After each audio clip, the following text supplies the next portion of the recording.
नमस्ते। कभी सोचा है कि अपनी पैसों की जिंदगी को एक छोटे से आइडिया से एक बड़े मास्टर प्लान में कैसे बदला जा सकता है? आज हम ठीक इसी सफर पर निकलने वाले हैं। हम एक सिंपल से रूल से शुरू करेंगे और देखेंगे कि एक पूरा फाइनेंशियल फ्यूचर बनाने का प्लान कैसे तैयार होता है। अक्सर है ना, अपने फाइनेंस को लेकर थोड़ी घबराहट या एक अनिश्चितता सी महसूस होती है।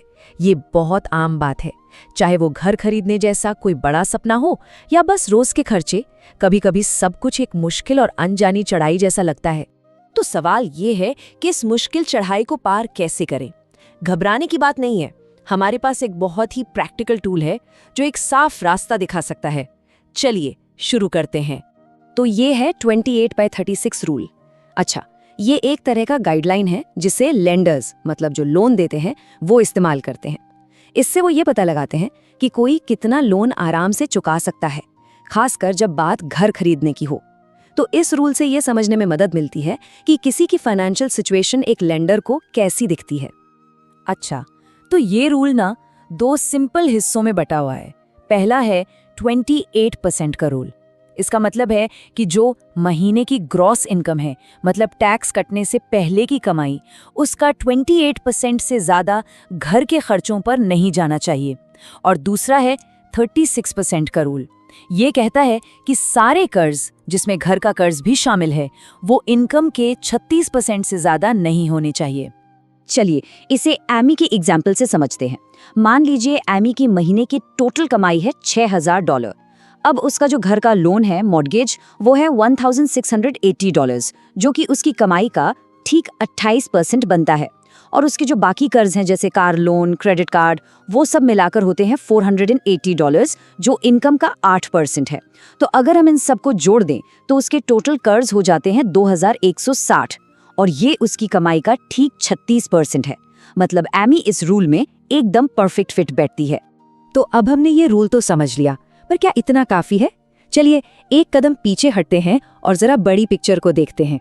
पर यहाँ एक बहुत जरूरी सवाल उठता है, क्या सिर्फ एक रूल फॉलो करने से किसी का फाइनेंशियल फ्यूचर सेफ हो सकता है? देखिए, ये शुरुआत करने के लिए बहुत अच्छा है, पर क्या यही पूरी कहानी है? देखिए, सर्टिफाइड फाइनेंशियल प्लानर बोर्ड भी यही कहता है कि अपनी फाइनेंशियल लाइफ के सभी टुकड़ों को एक साथ जोड़ना एक मुश्किल काम है। और ये बात बिल्कुल सच है ना? पर्सनल फाइनेंस सच में काफी कॉम्प्लेक्स हो सकता है और इसीलिए एक पूरी बड़ी योजना की जरूरत पड़ती है। तो सबसे ज़रूरी बात यही है कि 2836 जैसे जो रूल्स होते हैं वो एक पजल के टुकड़ों की तरह हैं। ज़रूरी हैं, बिल्कुल है, लेकिन एक फाइनेंशियल प्लान उस पजल की पूरी तस्वीर है, एक बड़ी स्ट्रैटेजी जो हमें हमारे लॉन्ग टर्म गोल्स तक ले जाती है। तो ये फाइनेंशियल प्लान आखिर होता क्या है? चलिए इस मिस्ट्री से पर्दा उठाते हैं और इसे एक आसान 6 स्टेप की प्रोसेस में तोड़कर देखते हैं, ताकि ये डरावना कम और करने लायक ज़्यादा लगे। एक सॉलिड फाइनेंशियल प्लान बनाना कोई जादू नहीं है। ये एक स्ट्रक्चर्ड प्रोसेस है जो एक साफ, लॉजिकल तरीके से आगे बढ़ती है, ताकि जिंदगी का कोई भी जरूरी हिस्सा छूट ना जाए। ये पूरी प्रोसेस 6 आसान स्टेप्स में होती है। सबसे पहला स्टेप रिलेशनशिप बनाना और जिम्मेदारियां तय करना। दूसरा, सारी फाइनेंशियल जानकारी को इकट्ठा करना और अपने गोल्स को समझना। तीसरा, इस सारी जानकारी को एनालाइज करके सही स्ट्रेटजी बनाना। चौथा, जो भी सिफारिशें हैं उन्हें उनके कारण के साथ सामने रखना। पांचवा, जिन सिफारिशों पर बात बन गई है उन्हें लागू करना। और सबसे आखिरी, छठा स्टेप, अपनी प्रोग्रेस को मॉनिटर करना और टाइम टाइम पर प्लान को रिव्यू करते रहना। देखिए, एक शानदार प्लान बना लेना, ये तो बस आधी जंग जीतने जैसा है।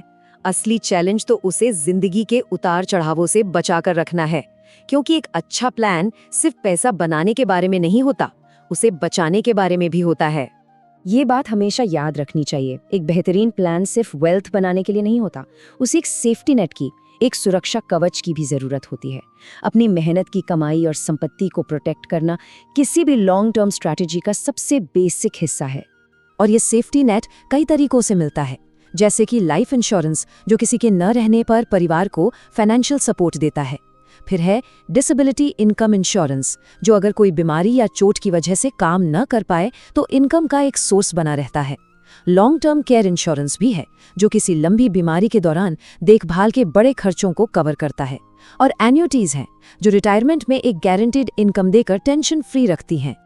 तो हमने एक सिंपल रूल से शुरुआत की, एक पूरे प्लान का स्ट्रक्चर समझा और उसे प्रोटेक्ट करने के तरीकों पर भी बात की। अब टाइम है इन सभी चीजों को समेटने का और आगे बढ़ने के लिए अपना पहला कदम पहचानने का। तो फाइनेंशियल क्लैरिटी तक का ये जो सफ़र है वो कुछ ऐसा दिखता है। सबसे पहले 2836 जैसे एक सिंपल रूल से शुरू करें ताकि एक क्लियर स्नैपशॉट मिल सके। फिर एक स्ट्रक्चर्ड प्रोसेस का इस्तेमाल करके एक पूरा प्लान बनाएं।